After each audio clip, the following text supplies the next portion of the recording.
Hello everyone, আসসালামু আলাইকুম। Welcome back to my channel another blog. গতদিন আমি শেয়ার করেছিলাম আমার বড় ভাই বউকে নিয়ে আমি হসপিটালে এসেছি এবং সেখানে বিভিন্ন রিপোর্ট করতে দিয়েছিলাম। এমআর ক্লিনিকে আমি প্রথমেই রিপোর্টগুলো নিতে আসলাম। বেশ কিছুক্ষণ অপেক্ষা করলাম। এইখানকার পরিবেশটা অনেক ভালো। একটু সকালে ভিড় কম হয়, পরবর্তীতে অনেক ভিড় হয়, কিন্তু এসি লাগানো এবং চারপাশের পরিবেশটা বেশ শান্তশিষ্ট, খুবই ভালো। এই ক্লিনিকে আমার এবার প্রথমই আসা, আজ দ্বিতীয় দিন। এইখানে আমার সিবিসি ও টিএসএইচ দুইটা রিপোর্ট করতে দিয়েছিল। তো আমার ভাই বোন রিপোর্টগুলো কালেক্ট করলো, আমি তার সাথে ছিলাম এবং আমরা এখান থেকে বের হয়ে গেলাম। আমরা এখান থেকে বের হয়ে ব্লাডের অন্যান্য রিপোর্টগুলো নিব এবং সমস্ত রিপোর্টগুলো নিয়ে আমরা তিনতলা গাইনি ডিপার্টমেন্টে গিয়ে আমার রুমমেট মারফি তার কাছে গেলাম এবং তার মাধ্যম দিয়ে আমরা ডাক্তার দেখিয়ে বেরিয়ে আসলাম। বরাবরই গাইনির আউটডোরে এত পরিমাণ ভিড় হয়, এই দুই রুমের দুই সাইডে যে কোনো সিরিয়ালই পাওয়া যায় না। তো তারপর আমরা আমাদের কাজ শেষ করে লাইব্রেরিতে যাব, সেই উদ্দেশ্যে আমরা বের হয়ে গেলাম এবং আমরা হাঁটা শুরু করলাম। এটা কালেক্টর পার্কের সামনের যে ফুটপাথ, মেন রাস্তার সাথে, সেই ফুটপাথ দিয়ে আমরা লাইব্রেরির দিকে যাচ্ছি।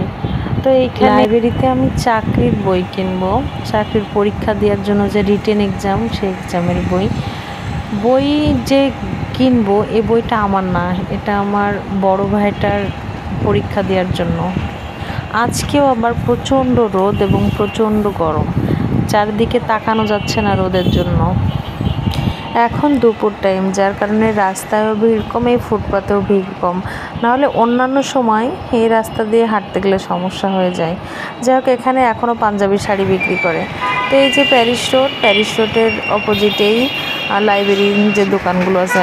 তো আমরা বাণী বুক ডিপোতে যাব, কিন্তু বাণী বুক ডিপোতে এসে আমি চাকরির দুইটা বই দেখছি, লেকচারের একটা বই এবং পিএইচসির অফিস সহকারী কম্পিউটার অপারেটরের রিটেন এক্সাম বইটা।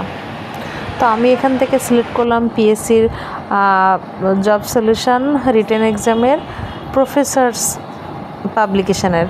তো বইটা নিলাম, তারপর আমরা এই যে বাইকে উঠে গেলাম। আজকে আমি আমার মেয়েকে সাথে নিয়ে আসিনি, কারণ আমার বোন বাসায়, তার কাছে আমার মেয়েকে রেখে এসেছি, কারণ ও আসলে বিরক্ত বোধ করে।